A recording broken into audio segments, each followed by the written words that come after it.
My name is Olubode Paul Ativosun. I was the assistant production manager of the Bullseye set, and I'm here to tell my own part of the story. Love me, hate me, I will keep telling you the truth. I think it's not too late before you realize all this. From the top.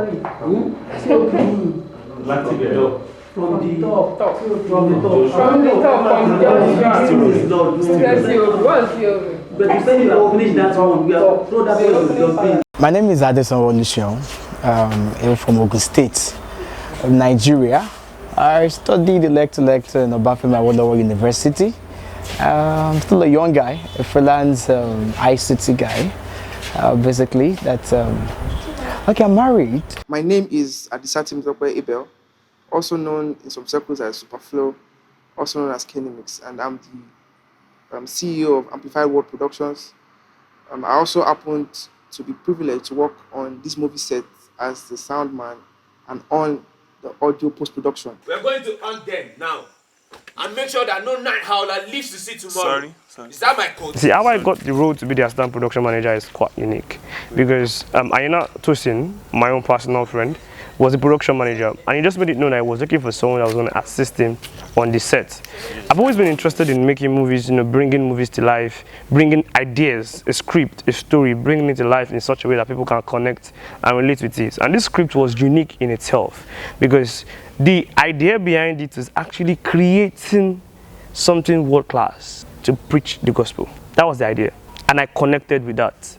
So I reached out to him, sent me the script. He said, oh, you get back to me. By the time he got back to me, sent the script, I read it, and my expectation was yeah, but then one way or the other, they raised the bar again for me. So I got the script. I was informed that I'll be assisting the production manager where preparations, pre-production, everything went well. But one little detail was left out. It was on the day of the first shoot that I was told, or I was informed that my production manager, who I'm supposed to be assisting, was the cast himself. And so the stress and all of everything that goes into managing a very big set, we're talking of a set of almost more than 30 people. We had 22 cast. Every moving part was now in my hands. And before now, I had not done anything like this. And so, lights, camera, action, we started this journey. I remember clearly, very, very clearly, the first scene. It was in the first scene that we had a very big issue. The camera got broken. We were losing time, and then we had to fix the camera. So I was now given the responsibility of managing every moving part, since the production manager was the cast himself, is king. And so I took up the challenge. And the journey was fun for me, because it was a set of professionals that were enjoying what they were doing. Rolling audio 28. Action. Good evening. Yes. My name is Blessing. Sorry.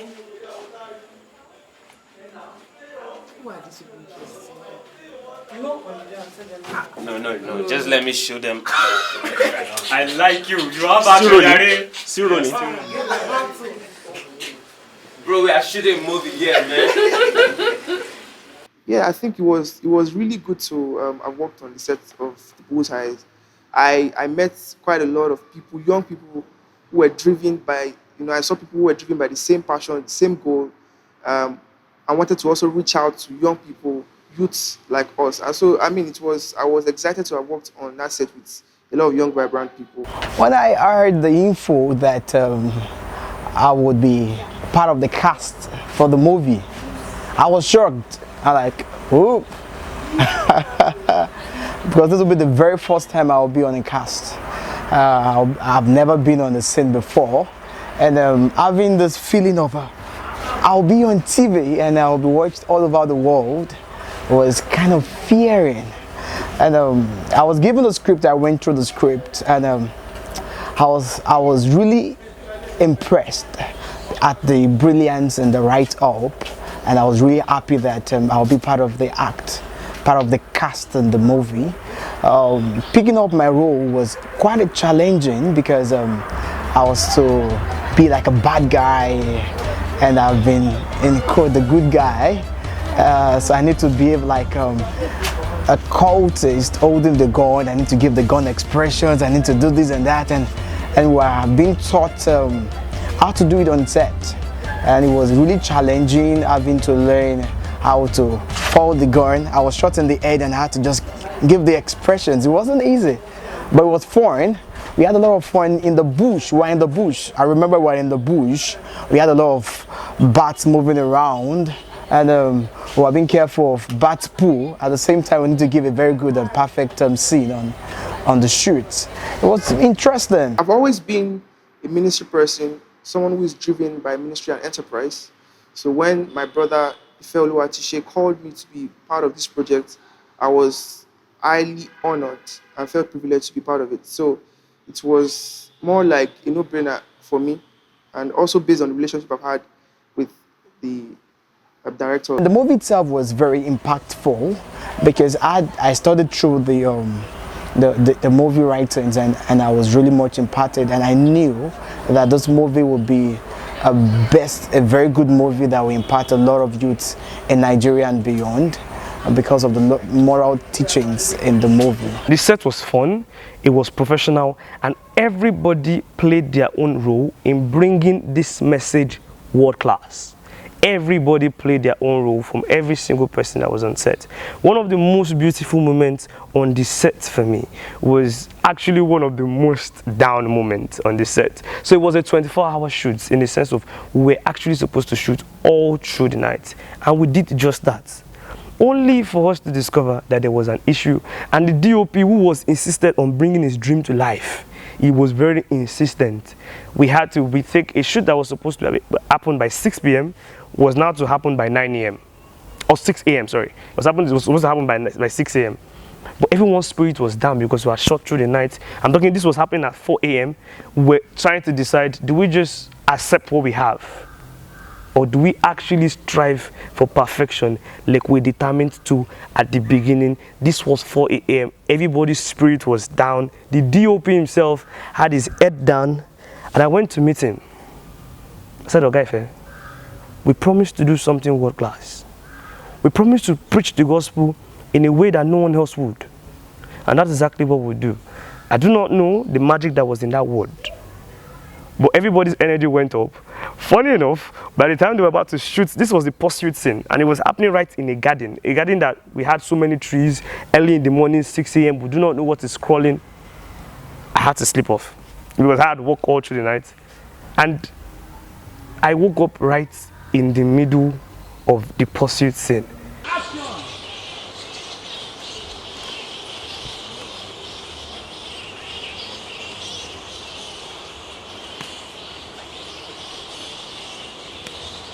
Ganja, down!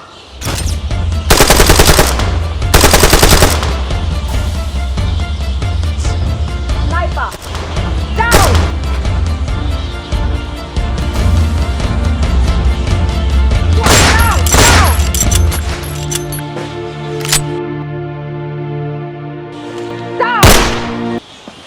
Talking about the cast and crew of Bullseye, it's just spectacular people, excellent, talented artists.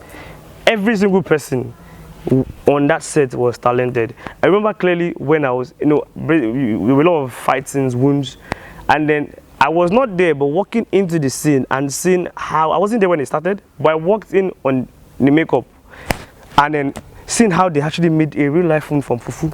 Oh, sorry, I don't know if I'm supposed to say that, but yes, the wounds were made from fufu.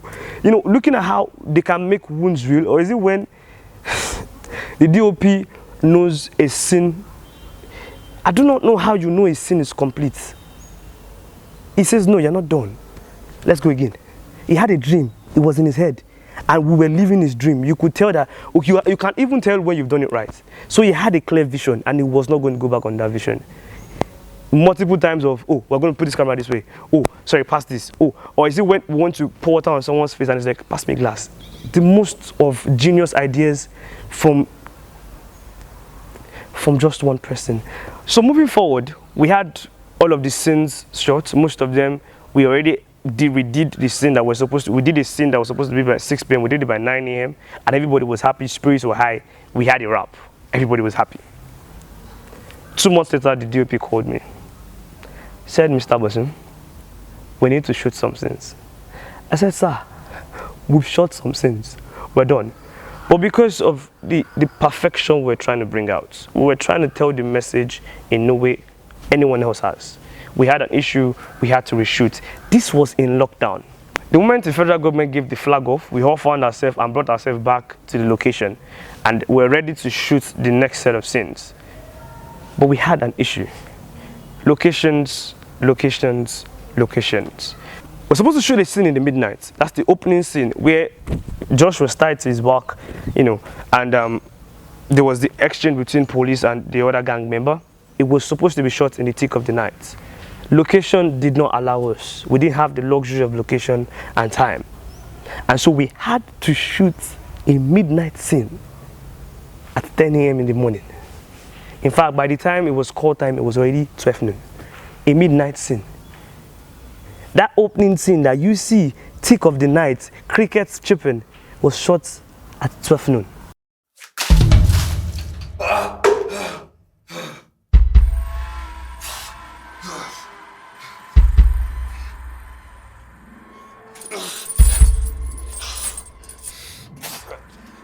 Where is he? Where is that coward? King! King, where are you, coward? Sending this small fries after me. You bloody coward! It was shot in a bat cave. The smell of the bats is generally fighting us. So we had our face mask on for 2 reasons, COVID-19 and Bat-19. But the DOP was insistent. We are going to get this. The audience deserves the best of our skill.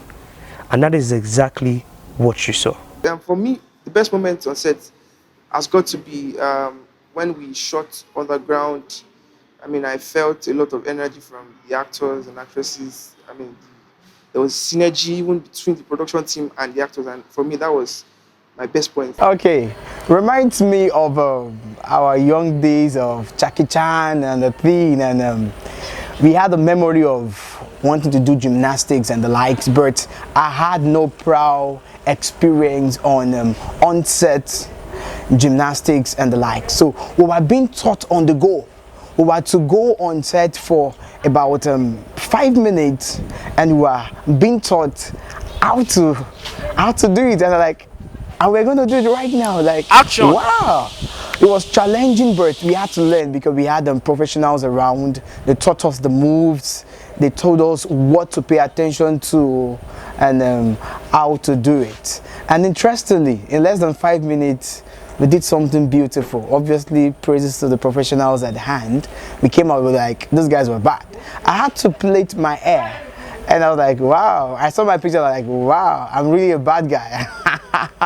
The facial expression was beautiful. The makeup artists were on point, giving the bloodshot, giving beautiful things, and it came out beautiful. I was very much happy that I had the opportunity of learning under skilled and professionals in the movie set. But one thing was common: excellence. Everybody knew that we wanted to bring world-class movie out of a gospel script. It was clear. There was no going back on that. Now, having people keep that spirit, sacrifice everything to deliver that, multiple shoots, multiple times. We had a space of almost 3 months between the 2 shoots. Having that as a unifying factor, now that's a bull eye for me. Right from the capturing of the audio for the second part of the shoot to the audio post-production, I felt a connection in between a lot of the scenes. And for me, the most amazing part, especially when I was editing, has got to, to be the switch between the scene where the courtists were having the on-field situation and when the guy's mom was actually, when there was a flashback to when his mom was like, do you remember the things, that I've been teaching you guys? And I mean, that for me, that point of the movie was like the epic point because it brought a lot of, emotions. It was giving us the message. In fact, the whole message of this film, I feel, was captured in that particular moment. I don't want it. Bullseye was a very beautiful movie because it was like it was playing my life in real. I was just like that, and I remember that one time and the other, God told me, it's one thing that helped me from not joining the cult was because of my mother's prayer. And Bullseye was the real picture of my life, and it was beautiful having an experience like that. And I knew that so many other Nigerians and so many other Nigerian parents will learn from the movie that prayer, staying on your child, praying for your child, works well, and it will ever work. That taught me that if you put your mind to anything, whatever you want to put your hand to, you can do it. You will do it. If you decide, like we decided on this set, that irrespective of the many problems, broken cameras, broken down vehicles, I had to drag a gen myself. I came down from assistant production manager to assistant errand boy. We had to make that sacrifice to bring world class to your screen.